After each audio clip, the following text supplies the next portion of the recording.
Some will die in hot pursuit and fiery auto crashes, and some will die in hot pursuit while sifting through the ashes. Some will fall in love with picks and drink it from the fountain that is pouring like the Chiefs draft picks coming down the mountain. What's up, everybody? Welcome to 21 Questions, the KCSN Q&A show weekly. I'm Craig Stout. With me is my good friend, BJ Kissel. We are here to answer your questions on a very eventful week for the Kansas City Chiefs. My goodness. For everybody that was, a little bit down in the dumps about the Chiefs not doing something, they more than made up for it this week. BJ, how you doing today, buddy? Good, man. I just wish we had something to talk about. Yeah, nothing at all.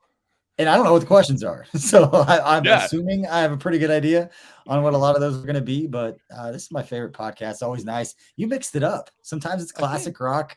And then sometimes it's classic rock for us old people, but it was just music we listened to in college that's now probably considered some kind of classic rock, alternative rock, whatever that is. But it's always good to see you, my friend.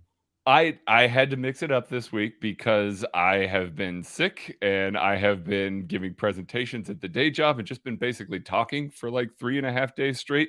So the voice is slowly going. So I couldn't, the Macy Gray from a few weeks back, you're just going to have to go back to listen to that. I can't do that. Can't do that this week. So yeah, unfortunately we're just stuck with my, early 2000s classic rock, buddy. And it is not a Macadoodles type segue here, but it's pretty good when that, you got a lot of work, you're pretty tired. I will actually recommend to you, my friend, Trade Coffee. It was something that's gotten hooked up through our Blue Wire partnership.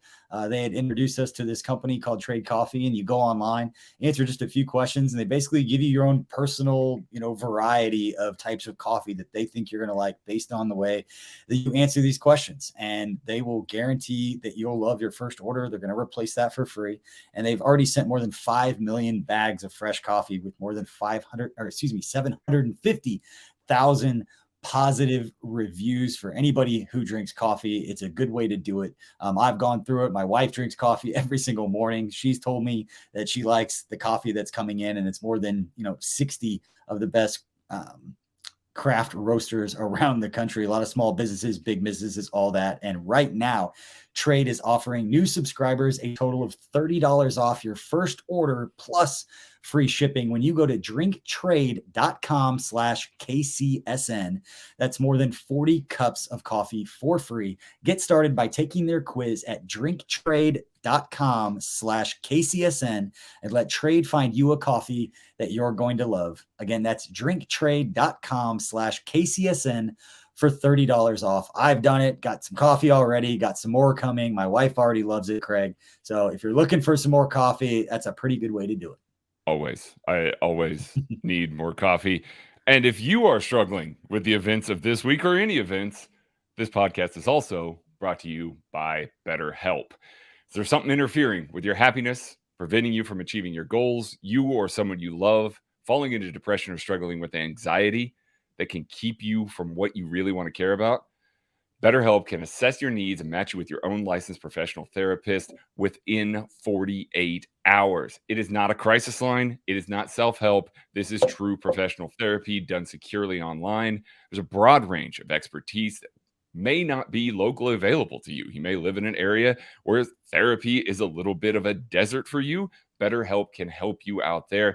This service is available for clients worldwide. You can log into your account anytime, send a message to your therapist, and get timely and thoughtful responses. Plus, you can schedule weekly video and phone sessions to help match your busy lifestyle without having to sit in an uncomfortable waiting room.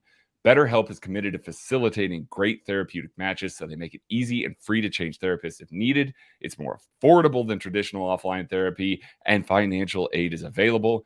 BetterHelp wants you to start living a happier life today, so please visit their website and read their testimonials that are posted daily.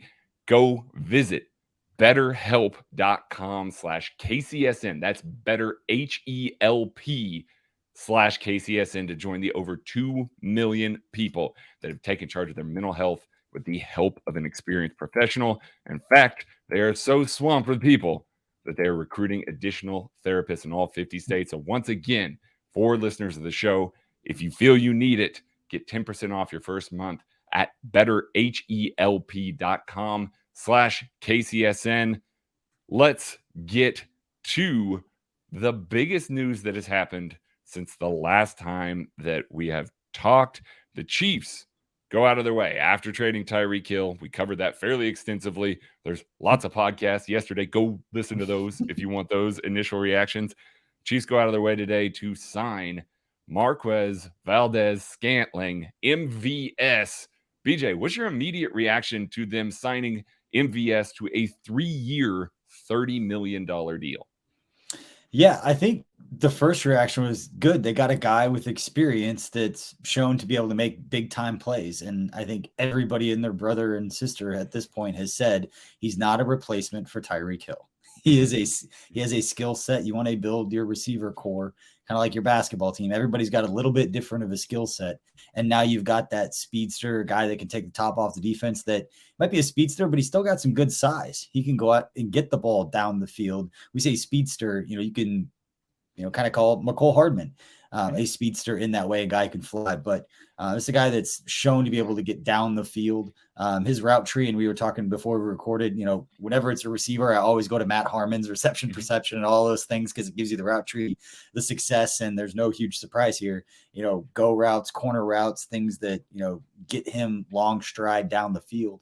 And that's what Andy Reid wants on his defense, is that kind of threat on the outside. Again, it's not going to replace Tyreek Hill. The big, word or phrase of the week is, replace in the aggregate, get a bunch of different skill sets, put them out there. But I like the move. It's not a ton of money considered the other, market that's out there and what guys have been going for. So I think it's positive. Obviously, Andy Reid signs off on it. You're going to feel good about how he feels that he can get into it. But yeah, how can you not like bringing in a guy that's, I think we saw our old friend Matt McMullen had the stat that, Marquez Valdes-Scantling over the last 2 years has led the NFL in, air yards, according to Pro Football Focus, and, average depth of target.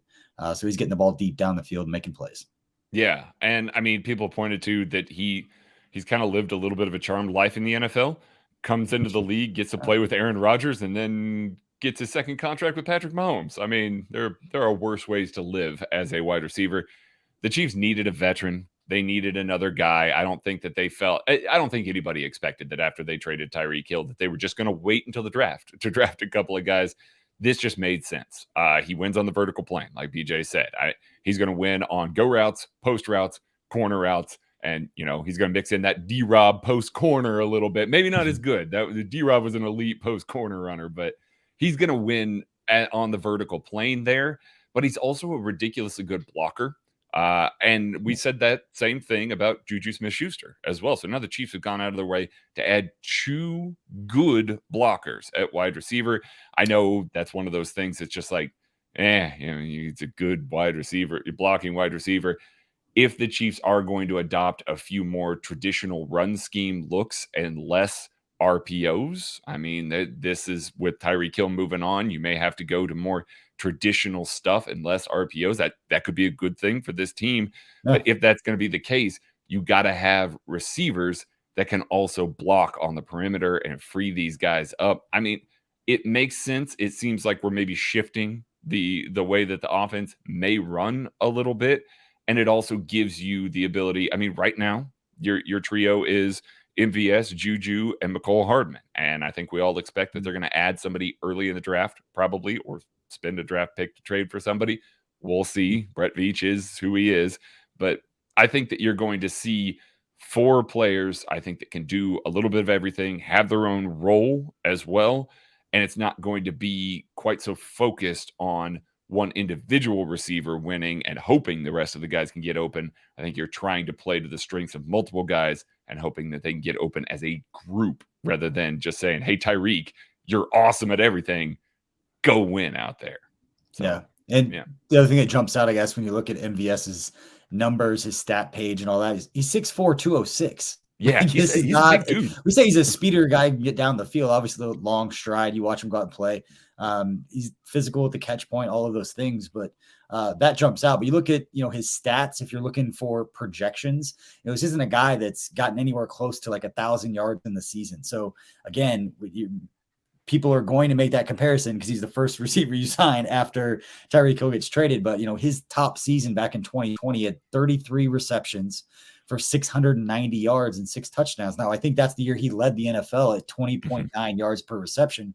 So he's going to make big plays down the field. Again, he's going to take that top off the defense. But again, it's that, that group in the aggregate, what can they go out and do? And that's where I start to feel a little bit better. And I'm not going to, I am firmly in the camp of, you can't convince me the Chiefs are going to be better in 2022 without Tyreek Hill than they would. I'm not coming off of that. But do I think that an offense that rolls out with Patrick Mahomes, Juju Smith-Schuster, Travis Kelce, Marquez, Valdes-Scantling, and then whoever else they add, whether it's, again, trading a high draft or using a draft pick on a receiver, a high one, or trading one of those assets to get another veteran, like I'm going to feel good about that. Or like an Odell Beckham, he's hurt later in the season. Like that group can go out and have enough success and put points on the board to give the Chiefs a chance, in my opinion. So again, not what it was with Tyreek, but there's still playmakers in that group. Need a couple more. But you got to feel good about, picking up an MVS at this point, make you feel a little bit better to start, kind of chipping away at some of that value and some of that production you got to make up for.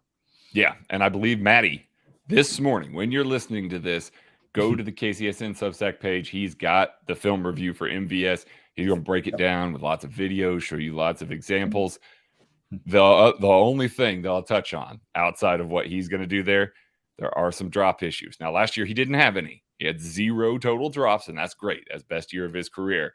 But there were a lot of stuff. Our good pal Jake Morley, Packers fan, been watching him his entire career, basically said if it's a thumbs up catch where basically he's up in the air and he's reaching above his head, he's coming down with it. If it's a thumbs down catch where it's in front of him, yeah, maybe, So I mean, yeah, it's just one of those that like he makes some of the spectacular stuff, drops some of the easier stuff. So we'll see how that improves. They clearly have a role for him, but it's exciting to see. We'll see what they continue to add, but a guy that's definitely going to make an impact here. All right, let's get to the questions here. BJ hasn't seen any of these, so I can't wait to shock him with all of these and surprise him. And I'm going to ask you all the schematic stuff, BJ, all of it. Please. Yes. Yeah. All right. Grayson asks, should/will the Chiefs pass on a wide receiver at 30 after signing Juju? This was happening earlier in the week. BJ, this is before the Tyreek Hill trade, actually. At this point, they pretty much have to use one of those first rounders on a wide receiver, right? Is that where you are? Yeah, one of the 29, 30, and 50, some combination or those assets are going to be used on some sort of offensive playmaker. It's going to be a receiver. I would be shocked if that wasn't the case. Now that could change in a week when they make a trade for a Tyler Lockett or somebody. I don't know what they're going to do. But you go out and get, I know you go out and get a player like that, a guy, a receiver that we've all heard of, a guy that we know that another veteran can go out and make plays. I strongly would expect them to go out and make one more pick. Now it's weird looking at the draft and how they use those assets, because this year more than any other, and granted we still have time, so we're still not too far ahead of ourselves, but when have the Chiefs gone into a draft absolutely needing to take one position? They don't put it that way because good teams don't set up themselves to have to, if we're going into this draft saying they got to get a defensive end to start day one in this draft and we're not picking until 29, that's a bad position to be in. Mm-hmm. So I fully expect them to figure that out between now and then with the resources that they have. But yeah, I think one of those top picks is going to be a receiver. Now it's just a matter of which one, because you can find all of them on the KCSN YouTube channel. We got highlights of everybody. Yeah. And so go there and watch those. BJ, I can tell you the last time that they went into the week of the draft with an empty spot and they picked at 29, 30-ish, and they traded for Frank Clark. So, I mean, they didn't even make it to the draft. I will be shocked if they get to draft day. It would be, working on that change. Yeah. They were working on that trade for a long, that was happening. Do you think so, BJ? You want some inside information that was going on for a while? Absolutely. Let's do They this. negotiated compensation for a while on that one, so that wasn't a huge surprise when it finally came down. All right. Andy Nagel, who has a better year, Noah Gray or Jody Fortson, BJ? Oh man. Stat wise, I think it would be awesome for Jody Fortson. Like, I'd love to see him go out there and make plays. I can see situations in which he's schemed up. He's got opportunities to go out there and make plays. I think Noah Gray is going out there and making a ton of plays. It's because of some sort of an injury. I don't think there's a matchup situation there. It's nothing against Noah Gray. I thought you guys heard me last year screaming it during training camp and OTAs, like, stop blowing this guy up. It's not going to be fair to him when he gets to camp, and then everybody's disappointed when it turns into be something else. But yeah, I'd go with Jody Fortson. I think he's earned it. If you walk by that dude, like, you stand next to him, you're just like, I don't know how people. He's a mismatch for anyone, except maybe some NBA guys. He's big, tall, long arms. Like, he'll go out and make some plays in the red zone, but yeah, you still got to cap your expectations for anybody. You just want to see him get a chance and go out there and make some plays because he's earned it, and then figure out how much production after that. I would be maybe a little higher on Noah Gray if they hadn't brought Blake Bell back. Now, I think they're going to keep all 4 tight ends. I think that that's a fairly comfortable thing, but I think if they felt like Noah Gray was ready to take that next step, even Blake Bell on a minimum contract is fine, as a true wide tight end that's going to be a blocker. But the fact that they brought Blake back, I think, kind of tells you they want to keep the tight end room how it is, and with that in mind.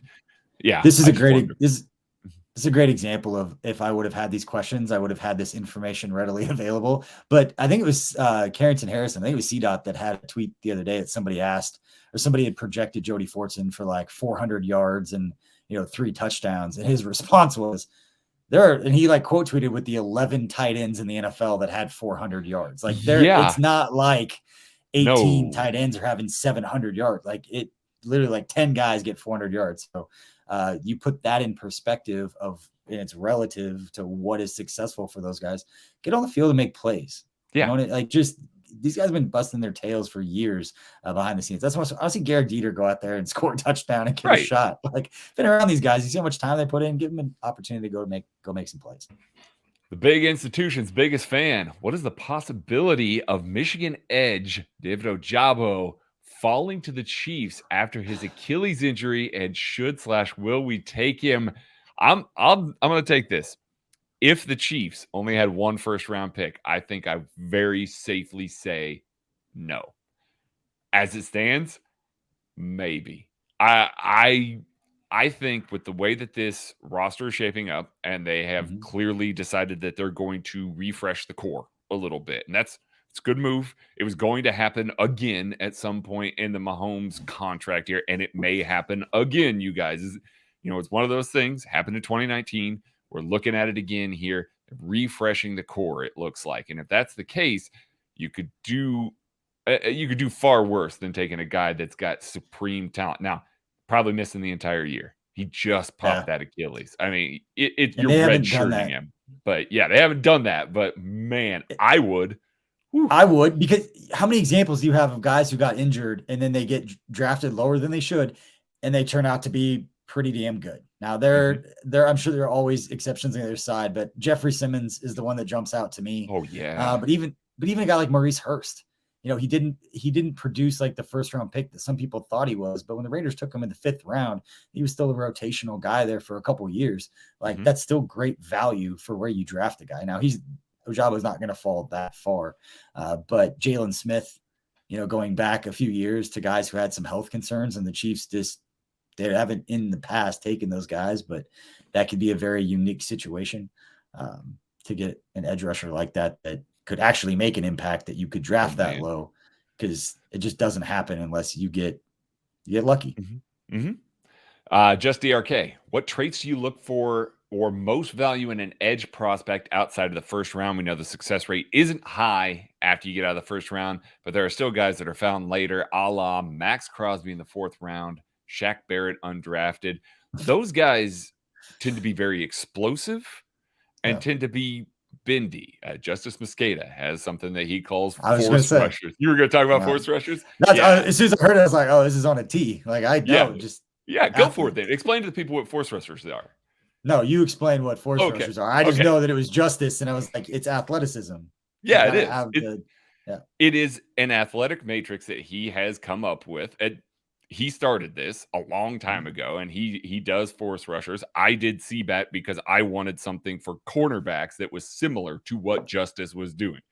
Fully admit that I'm I'm kind of ripping off the idea there, but it is an athleticism model, and it is insanely accurate. Like these guys, as you get out into the later rounds, you can find these guys that have these density adjusted athletic matrices that all of a sudden are these rare prospects. And Max Crosby was one of those guys. Shaq Barrett is one of those guys. You see them every single year, and these guys fall because either production or maybe they haven't picked the game up yet or something like that. But because of what they are, the size, speed, explosion, bend, stuff like that, because of what they are, they just tend to translate even more. So that's what I'm looking at. I'm pure athleticism. That's why I love the Josh Kano pick last year. Pure athleticism. Take a gamble on a guy like that.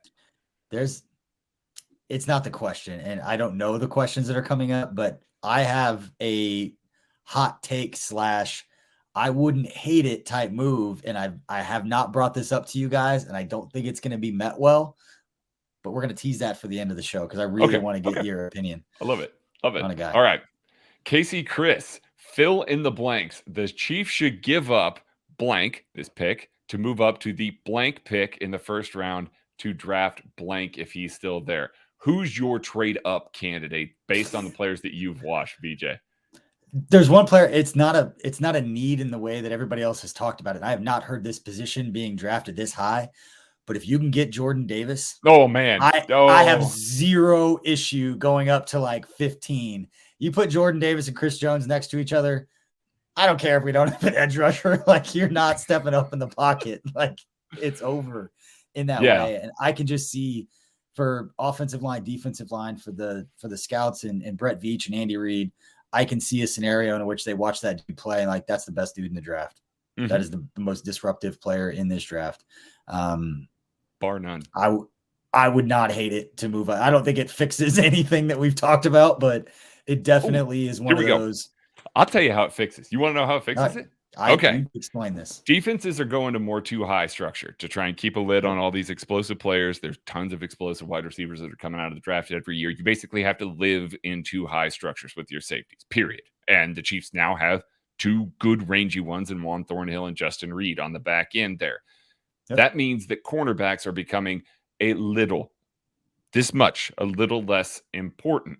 And because you're going to have that safety help over the top of them a lot. So with that being said, now all of a sudden you've got an extra safety that's not in the box. Your front four has to win, not just in the pass rush, but also in run defense because your box count is light.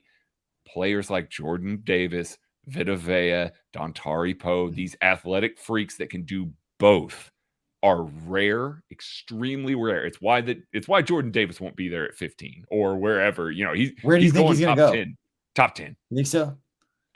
Those guys have gone top 10. And the funny part about it is every single one of them that's gone top 10 has been 1,000% worth the pick so far. Like all of those teams are just like, man, I'm glad we got that guy. So guys like that don't bust. Like I would say don't bust, but like he's they big, do, but they don't. I still think my favorite pre-draft tweet, and it's still my favorite tweet of the year, is that with all the opting out and the transfer portal and all that, it was Jordan Davis has opted out of the NFL to join the Avengers. Oh God, yeah. After his combine performance, like this guy's stupid. Holy cow! Now I will say, you make me feel better about that pick. Mm-hmm. No, yeah, and so your edge may suffer a little bit, but you are going to win on the interior a little bit. Maybe you play with your linebackers a little wider. Maybe you can do a little bit more to try and come up, fabricate some pressure, knowing that you got that guy in the middle. I can see that working. For me, I'm trading up for Jermaine Johnson, Florida State edge. Yep. He's spagsy. He's explosive. Like he's got a ridiculously high ceiling, and he's going to play immediately. Like you don't have to train that dude. He has a full arsenal of pass rush moves. He's got the bendiness. He's got, the fluidity. He's got the ability to play the run. Like he is in a really good edge rusher class. He would be a guy that would be a top 10 pick normally. I think he's probably going to be around 15. And I think that's a good spot for him to go. So I trade up for him. And I know this is probably a matter of preference. So tell me if you guys have had this conversation, but how many edges do you think in this class could start day one and not necessarily be at the level that Jermaine Johnson, but how many of those guys would you feel comfortable saying, that guy could line up day one? And it wouldn't be a stretch to think I that. think one more beyond him. I think George Karlaftis will start. I don't think it's going to be nearly as splashy as him, but I think he's got football IQ. He's got the size. He's got a little bit of rush potential in him. I think he can start. Guys like Boye Mafe, Myjai Sanders, these guys that are Sam Williams are a little more Yep. raw. I certainly have a ridiculously high ceiling, but are just more raw. I think the coaching staff maybe won't put them on the field as much. And maybe I'm just speaking for, Steve Spagnuolo there. I think that George Karlaftis would be like the last guy that Steve Spagnuolo would say, okay, you're on the field day one, you're starting. Also, if I traded up to 15 for Jermaine Johnson, I'd still probably take Ojabo at 30, by the way, just for my draft strategy. I'd take them both. I'd be good. So anyway, Nice. Hobo Joe 93. What's the worst free agency signing made in the AFC West this year, BJ? Man. Oh, man. Give me some examples. Let's see here. Because here's the problem. Most of them have been really good signings in the AFC West this year. It's hard to find a bad one. So, yeah, I struggle with this one. I've read this question. I didn't know if you had one. I don't. I think they've all been good. I don't think that, and this is very nuanced as I say this, I don't think that the move the Raiders got for Davante Adams is going to move the needle for the Raiders to get to where they want to go, but determine success. There's excitement. It's Vegas. It's a new team. They needed to make like some fireworks, all of that. Are they a better team? Yes. Are they going to finish better because of Davante Adams making the highest paid receiver in NFL history? Maybe they're more potent, but I don't think it puts them over the top, especially with everything else in the division. So I think that's one of the moves where in 2-3 years, they're going to be talking about cutting him, trading him. It's going to be really expensive. And they're going to be trying to figure out how to get assets to fix the rest of the problems because they're not competing in the division again. So I don't know if that's hating on the move, but I just don't. No, great I get move, that. but ain't going to work. And I'll go with something similar because I don't necessarily hate the move in a vacuum. Randy Gregory to the Broncos. I mean, they needed a pass rusher. He's a young pass rusher. I don't know if we're going to see him put the kind of production out there that the money and the years that they gave him. And I think that maybe that's all it is, just the money in the years. I think he's going to be fine for him. And I think he's going to play out the majority of that contract. I don't think that they're going to be like, 4 years down the road and be like, man, we shouldn't have done that. I just think that, I think he'll be fine. And I think they paid him a little better than fine, which is how free agency works, unfortunately. I hated the Chargers paid Mike Williams because I wanted Mike Williams. I know. So, yeah, I hate them for doing that. Yes. Yeah. Just DRK, at what point do you have to reevaluate your scheme based on personnel and availability? He gave the example of Spags' kind of edge rusher standards. Just not a ton of guys that are built like that who are available past the top 10 and impact players. This is kind of a team building thing, BJ. Do you have any opinions on that? Yeah. Offensively, we've seen Andy Reid do that throughout his entire career. He's redone the offense for Alex Smith. He redid it for Patrick Mahomes. All the RPOs, and now I know that the hope out there is that there'll be less RPOs with the way that the offense has changed. And I do think there's a very real. You don't have Tyreek Hill. You don't feel the pressure to necessarily scheme him open or to get the ball in his hands. And now we're in a situation where maybe Patrick Mahomes can be a little bit more, use the mental ability that he has that's so good that doesn't ever get enough credit to read defenses and not feel like he's got to force the ball to Tyreek. And not that they were, but they were undoubtedly running, one man, like one read plays to try to get Tyreek Hill the ball in certain situations. Maybe now they open it up a little bit more reading for Patrick Mahomes, and that could be better for the overall offense. But we've seen Andy Reid be creative and adapt to his personnel throughout his career. And I know I would be curious to hear your answer on how you've seen Spagnuolo throughout his career kind of tweak and do things differently based on who he's had in certain places.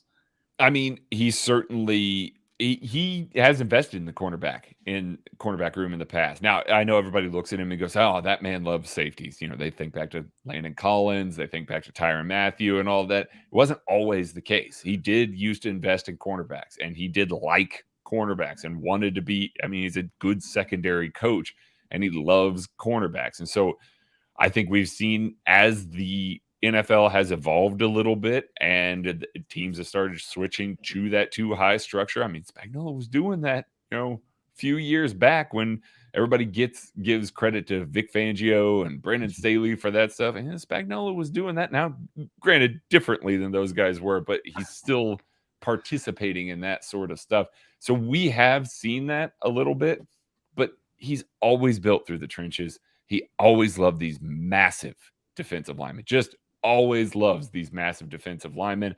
I don't see that changing. I also harken to Jordan Davis, Travis Jones from UConn. I mean, oh man, there's a whole bunch of dudes, but Marquand McCall. Oh, Bully. Bring Bully to me. But I do think like Andy Reid has his offensive tackle preferences. I mean, like he likes guys with long arms. I remember last year when all this discourse was going on, I reached out to Jeff Allen, our pal, and asked him, I was like, hey, do you think that there's anything here and all of that? And, what's going on? And he mentioned, hey, Mitchell Schwartz came in here, and obviously he was a veteran, but Mitchell Schwartz may have changed his line of thinking on that. But Andy's favorite offensive lineman ever was King Dunlap. And it was like, oh, never mind. Andy just wants the longest dude that there is. So, I mean, there's some of that's out there, and it's worked for him. It really has. So, it's hard to break some of that stuff when it does work. So now, is it more fun from the draft process if you get to look at all of the edges and not just look at that guy and be like, Steve would never want that. So, that's unfortunate, but it is what it is. Nick Deal, how much, if any, do you think Malik Herring is in the team's thinking for the defensive end position this season? I've seen this a lot. Joshua Kando as well. And I think people are saying, well, we were sleeping on these guys. I think that they have a potential to be rotational players. I really do. I think that some guys watch some highlights, they see some of this stuff, and they go, man, I can't wait for that guy to get in a Chiefs uniform. He's going to be this, guy that comes from a UDFA to a starter and an impact starter. That story just it's like BJ was talking about with camp. Don't put that on those guys. You put those expectations on those guys, and you end up putting way too much on there. Josh Kando is a raw guy who got hurt, unfortunately, so he didn't get the reps that you would hope that he's going to get. Malik Herring was hurt last year, so he didn't get the reps that you would hope he's going to get. Those guys need those. Those guys need that at the NFL to see how fast it moves, the misdirection that gets thrown at them, all of that stuff. We saw that a little bit with Kando last year. I think that both of those guys have a chance to be rotational players, but I think expecting them to be much more than that at this point in their career is just putting way too much on them. Yeah, I saw a quote, and I don't know if it'll hit home here. But let people be adequate before they become great. And like these guys haven't even stepped foot on the field yet. So no, they're not. Brett Veach isn't counting on a player that hasn't proven or even stepped on the field to be a guy. If they did that, he wouldn't be an NFL general manager. That's true. You could be intrigued, you could be excited about guys knowing they go out and compete and they have a chance to take the next step to go out and be an average NFL player and then an above average NFL player and then be a guy that we're all excited about. But yeah, there's athleticism there. They've done it before. Tim Ward, Darius Harris, guys we talked about for years. Oh, absolutely. Take a stab at those guys and good athletes and give them a chance to compete. But then you look at what they actually did on the field, for the Chiefs, and it's like, I mean, they made the roster. They were on the fringes of the roster and stuff like that. That's what you hope for. You're trying to build that depth up and trying to have the most guys that can compete. Those guys certainly fall into that bucket, and then we'll kind of see what happens after that. Just DRK, does a player like Daxton Hill, safety out of Michigan, have more value to the Chiefs as he can help replace some of the things that Tyrann did, but also let L'Jarius Sneed play outside permanently? BJ, how do you feel about this? I'll set you up to answer your half of it because it's a loaded question. Tyrann Mathieu given a lot, and I think we've talked about Dax Hill and the freedom and the kind of what Michigan scheme allowed him to do, and they trusted him to kind of freelance a little bit. I think, tell me if I'm wrong, but we've had that conversation of he could be a guy that would do some of those things. They're not going to give a rookie the leeway they gave Tyrann Mathieu to go do things. So let's not talk about things like that. Now, that being said, skill set wise, can you see him growing into what Tyrann did? Yes. Is anyone going to understand route combinations and what's happening on the field and be given just kind of this robber mentality, go do your thing in freelancing as a rookie? No, you have to earn that ability to be average before you're great. And you're talking about a leader of a team that changed the culture, that won us a Super Bowl. So again, don't put that on these young players. It's not fair to them at all. It's not fair to Justin Reid to put that on him. But, oh my gosh. But Justin he's been Reid's awesome. Justin Reid's presser made me sad. He had to answer like 5 questions about Tyrann Mathieu, and he did really well deflecting them and trying to move on from it, and they just kept getting asked questions. It's like, guys, I loved his quote. I'm just going to try and be the best Justin Reid that I can be. I'm not trying to be Tyrann Mathieu. I'm trying to be the best Justin Reid that I can be. I wish it would have been dropped after that, but I get it. I get what they're doing. It's fine, but I would let Snead play outside permanently. I wanted that to happen last year. Yeah. The Chiefs went after a slot defender in free agency last year in K'Wan Williams, who now is playing with the Broncos, another really good signing for them because he's a really good player. But they went after him last year. I would like to see them maybe operate that way a little bit more. I think it would be fun. And Daxton Hill makes a lot of sense in that regard. And then you can play him a little bit in the slot, play your 3 safety sets with Dax Hill there, and then evaluate Juan Thornhill and see what you need to do next with him. He is out of contract next year. If you have Daxton Hill, if you're comfortable rolling with Hill and Justin Reid, not only did you get something out of him in 2022, you built for the future as well. That's a no-brainer pick for me. So, yeah, I would like that. That's a really hard thing for a rookie, too. You go to training camp, and the way that Tyrann is used, you play inside, outside, safety, corner.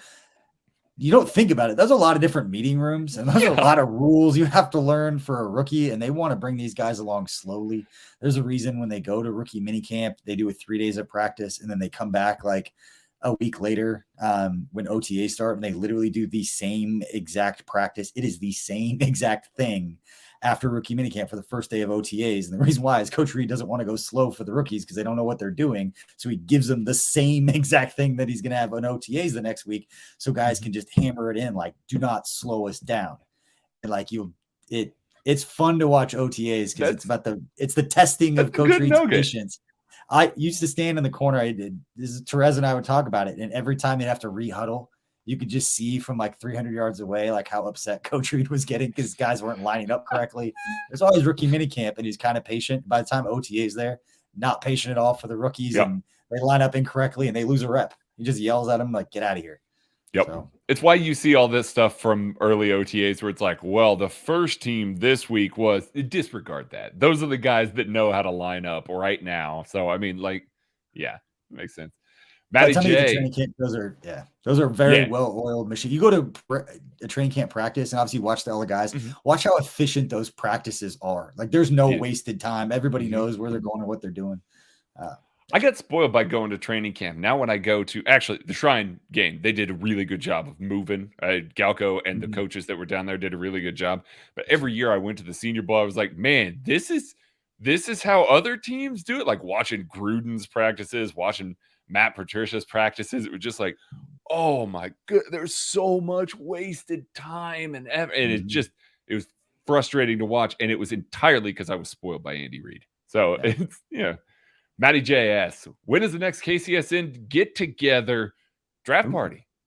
BJ, draft party. Yeah, we are going to be at the Kingdom Bar and Grill in Overland Park. It's at 127th in Antioch right there. It's been open the last few weeks. Chiefs theme, it's awesome. If you haven't been out there, it's a cool atmosphere, but we will be out there Thursday, Friday, and Saturday live streaming throughout the draft window. It'll be a second screen party. You can come hang out with us. Everything will be Chiefs specific. Have some guests, have some food specials, some drink specials. We're setting all that stuff up right now. That's what I'm working on. Get all that marketing down. But if you're listening to this and you want to hang out with a bunch of other Chiefs fans and talk with Craig, Kent, Jake, whoever we can get, up to this draft party. We're going to get as many people as we can, but it's going to be a lot of fun. We're going to have obviously all the highlights. We have exclusive interviews that we got from these guys out in Vegas, and bring some cool guests on to talk about whoever the Chiefs pick. So come hang out with some friends. Like I said, food specials, drink specials. It's going to be fun. I can't wait. It's going to be fun. It's going to be fun. Take care of you. Yeah. Because we were in Vegas. The only other time they did a Chiefs event that since that bar has been open was the AFC title game, and we were in Vegas. I know, we were in Vegas. Yep. And it looked like it was an awesome experience for everybody. So yeah, I am excited to go there. Anti-law lawyer. Okay, this is a question that I think we've seen a little bit of, and it's partially because of the Tyreek deal, some of the money moved around. Okay. Is Clark Hunt short on cash? As the offseason goes along, this possibility seems more and more probable to me. I don't know what else explains the moves or lack thereof that the Chiefs are making. I assume he means the general cash flow, not the billionaire being short on cash here. Yeah, I'm not going to pretend to know anybody else's personal situation, but I think he's okay. Yeah. I know that and this has been put out there before, that like obviously the cap, I mean, what was the one year they had like $30 and then signed like 7 guys. Right. The cap's not a real thing, but the cash limitations on what owners, when they set budgets, they're running business. It's not just like there's this never ending, surplus of money. Like they do have cash limitations to run their business on what they can or can't do. Famously, that's the joke. I don't know how public it is about Khalil Mack and the Raiders, that they literally had to trade him to the Bears because they didn't have enough cash on hand to pay him the guaranteed money of the signing bonus that he was going to get for that. So when Brant Tillis, when Chris Shea, when Brett Beech and the personnel staff are negotiating these deals and all of that, the parameters they're working on, like the cap is just kind of like an annoying little thing. You figure out a way to maneuver around it with the rules you have, but the hard line are the cash limitations. I don't think it's cheap in any way. And we have the cash rules, and Bearcat can talk about I don't think it's a cash issue because I don't think they've spent a ton of cash this year. But then again, I'm not following all of that stuff. So I don't think it's a matter of it being less than it has in the past, but I know you guys have spoken more about this, I know they have cash limitations every year. It's not a cap thing. Yeah, and I kind of looked at that a couple of weeks ago before free agency started to just kind of see how much cash they were willing to spend. The past 2 years, not including this year, but the past 2 years had been on the lower side. Obviously, after they won the Super Bowl, it was the COVID offseason. They signed everybody. That was the $177 and signed Patrick Mahomes and Travis Kelce and Chris Jones and all those guys. But they didn't hand out a ton of guarantees to those guys up front. So there wasn't a whole bunch of cash flow there. Last year, there wasn't a ton of it either, just a couple of signings, a couple of players here and there. But they did try and spend like $30 million on Trent Williams and his signing bonus, and they tried to get Juju. So they were willing to spend that amount of money. That's why I was so confident that the Chiefs were going to come out and spend this year, because I was looking at it, I was like, listen, they're not afraid to spend. They're not cash strapped. They tried to spend last year. They weren't able to do so.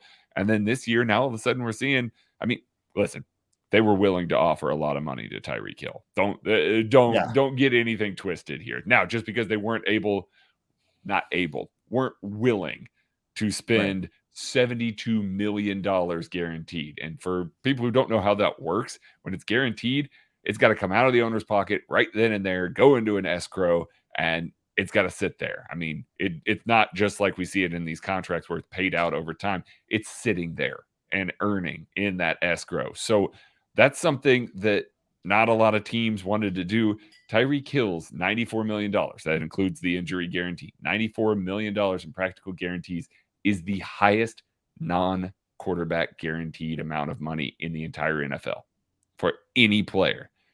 The Chiefs obviously didn't want to do that. We can talk all we want about Tyreek Hill. I think that's what it boils down to, the guaranteed money, and having to pay that up front, having to have that sitting there up front for that guy. Whatever reason that you want to say that, it didn't happen for, I think that's the one to me, because that's a lot of guaranteed money that got thrown out there.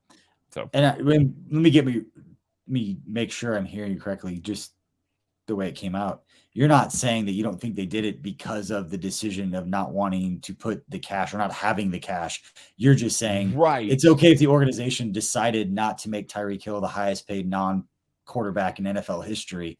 That I think in all scenarios, I'm okay with the team, saying, you know what, we're going to make you a number 3 paid player at this position. You want to be number 1. You want to set these rules and go to a state with no income, like no state tax. Like, Yeah. there are a lot of pieces. Yeah. He's going to Florida. Yeah. So like they can't compete with some of that stuff. But just because they set cash limitations on a year by year basis, like any business has a budget, that doesn't mean that it's cheaper. The reason that didn't happen is because of the unwillingness to want to part or not having that cash.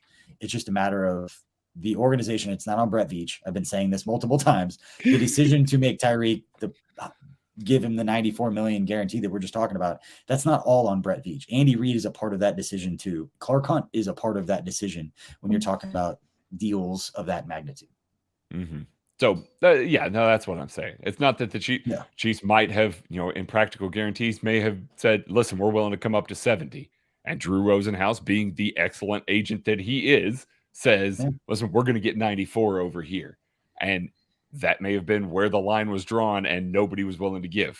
And when you get to those scenarios, Chiefs looked at it and went, listen, we either try and make him play for us this year or we move on. I don't know. I don't know what was happening or what was in the room, but I do think that guaranteed money is what the downfall was, just because of it's just so much. It's not that Clark Hunt can't pay it.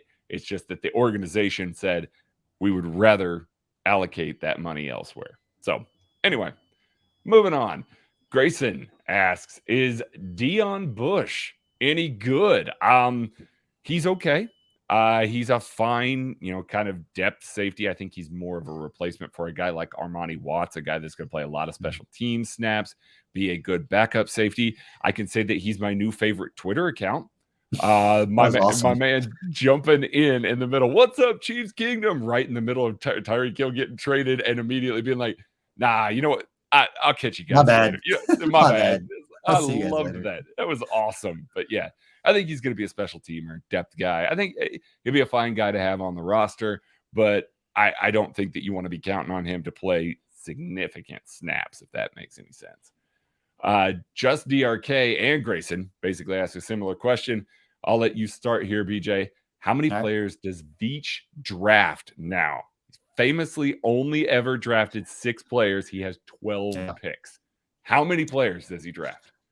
Man, I'm going to say 8. You're going to walk away with about 8 players. I need to see the roster. I need to see trade ups? Trade ups? Yeah.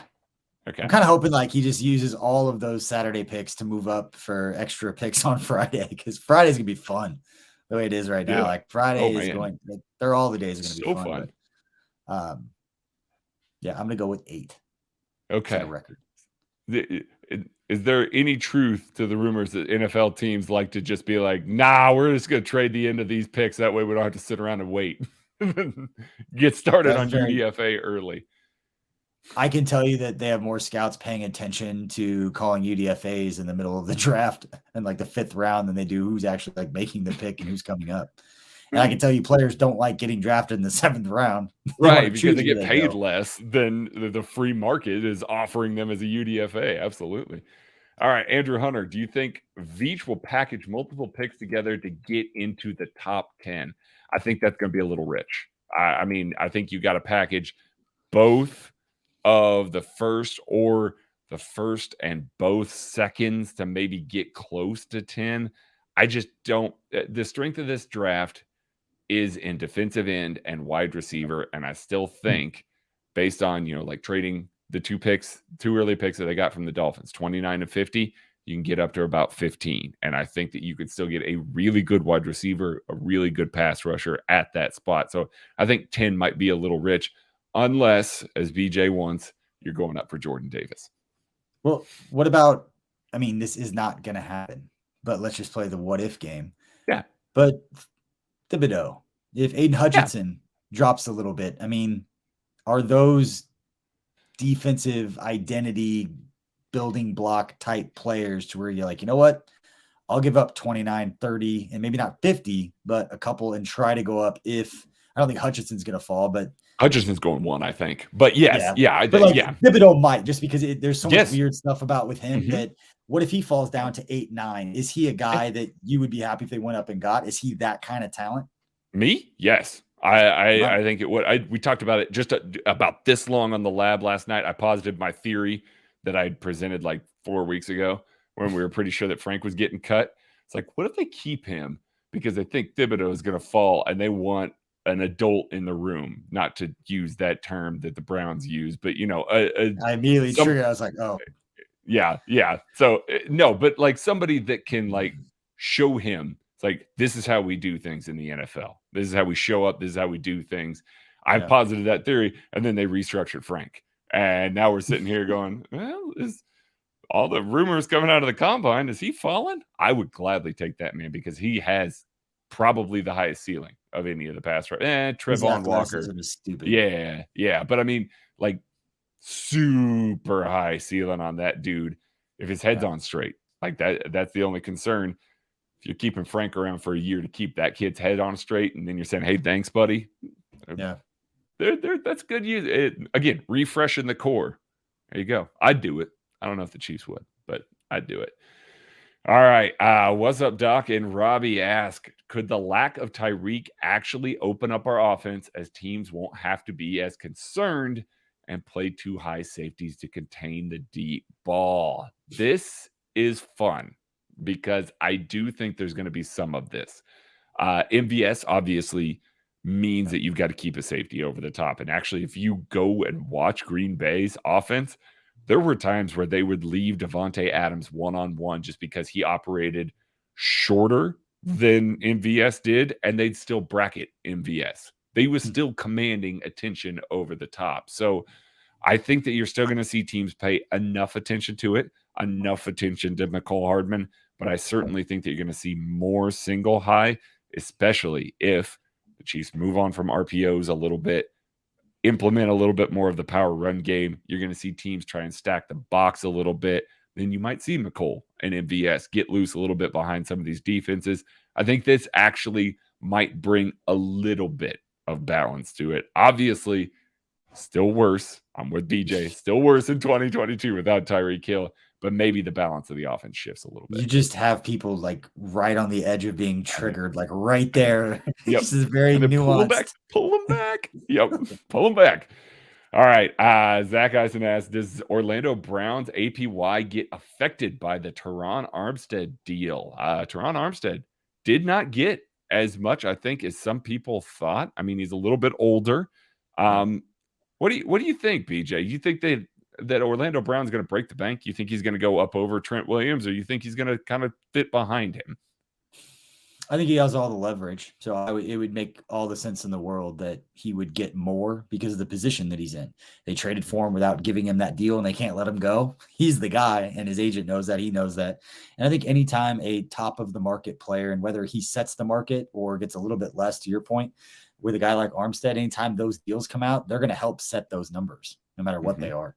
So is it going to affect it? Absolutely. Is it going to be higher or lower than that? I think he's going to set the benchmark because he's going to be protecting the best player in all of football right in the middle of his prime. And they gave up premium picks for him without giving him that deal when it got done. So from a leverage standpoint, so young still. Like, I mean, I believe he 24 or 25. I don't know if he's hit 25 yet. He might still be 24. I mean, he's just still so young. You don't. Is he 25? Yeah, he turns 26 in May. Oh, there you go. You don't typically get a chance to pay guys like that you are comfortable being your cornerstone for the next 5 years at 25, 26. Like, you don't. It doesn't typically come up. So, I mean, yeah, I think he's going to break the bank. We'll just see. Yeah. We'll see if he gets more than Trent. I can see it because he'll be the last guy to do it. It's not always the best. It's the last. Look at Stephon Diggs and Cooper Kupp's contract this year. Both of those guys are like crazy below market value now because they weren't the last guys to get paid. All right. Yep. Zach's Minerax. when we still beat the Bills in the AFC playoffs, do you think that loss in that game will be more or less devastating than 13 seconds given the moves they've made this offseason to go all in? BJ, I mean, should we call Mitch and see if he wants to get on and explain how that's going to work out? He could.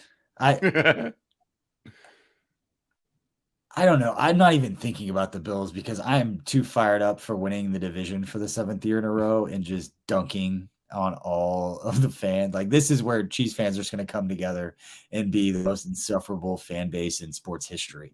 After this offseason and all of the shit talking from the rest of the division, that if Andy Reid and Patrick Mahomes go out there and remind everybody that they're still Andy Reid and Patrick Mahomes, oh man, it's going to be biblical. To quote. I mean, I fully believe that they will, because this is Andy, it's Patrick. We're going to figure some of this out. I think we're going to see some of the machinations behind all of this, after the draft, as they're getting into training camp, some of that. That doesn't mean that those other teams aren't really, really damn good. Like, they all got better. Every single one of them got significantly better. But yeah, they really did talk a lot of shit on the way there for a bunch of teams that, frankly, haven't been able to hold the Chiefs jockstrap in a little while now. So it will be very sweet. I think we will see prime Andy after they win the division. I threw this in here. Yeah, the Bills, like, I'm all about beating the Bills as well, but I threw it in here because I knew you were going to go with the divisional part of that. It's just, it's coming. Yeah. It's going to be sweet. The only team that talk trash right now and you can't say anything is the Bengals. Right. They talk trash, be like, all right, you beat us. Beat them twice. You're the one who beat us. Yeah. But like, when the fucking Broncos, you haven't beat us in like 7 years. Like, oh, we got rust now. It's like, yeah, you do. You got better. Good for you. Enjoy losing twice a year. So, I mean, we're going to see it. And yes, that is a lot of confidence placed in Andy and Patrick. But like, if I got to put confidence in two dudes, like, you got. How many times do we have to be reminded that they can get it done? I mean, yep. It'll be fun. Final one here. Heard rumors today with the Chiefs kind of looking at some of the middle tier free agents here. Grayson asks, what would you pay Arden Key? Arden Key, coming off of a really good year in San Francisco, played a lot on the interior on pass rushing downs for them, had 6.5 sacks, I believe. A really good year on a really good defensive line, but was able to crack it on some passing downs. Probably would play defensive end on first and second downs, would probably be more in the Alex Okafor-ish role, coming in the dime, being a pass rusher next to Chris Jones. I mean, I'd pay a guy like that $4 or $5 million. I think that I liked him a lot coming out of college, had some injury concerns coming out of college, but I liked him a lot, and he's put on weight so he can actually play on the interior a little bit now. And that was the thing for him in college. I remember coming out because he had the huge sophomore year. I might get the years mixed up. He had a huge sophomore year, and then he kind of fell off. He had the wrist injury, I think it was. He had a couple of injuries that he was dealing with, and it was one of those question marks of his health, his motivation, all of those things. But when he flashed, it was all there.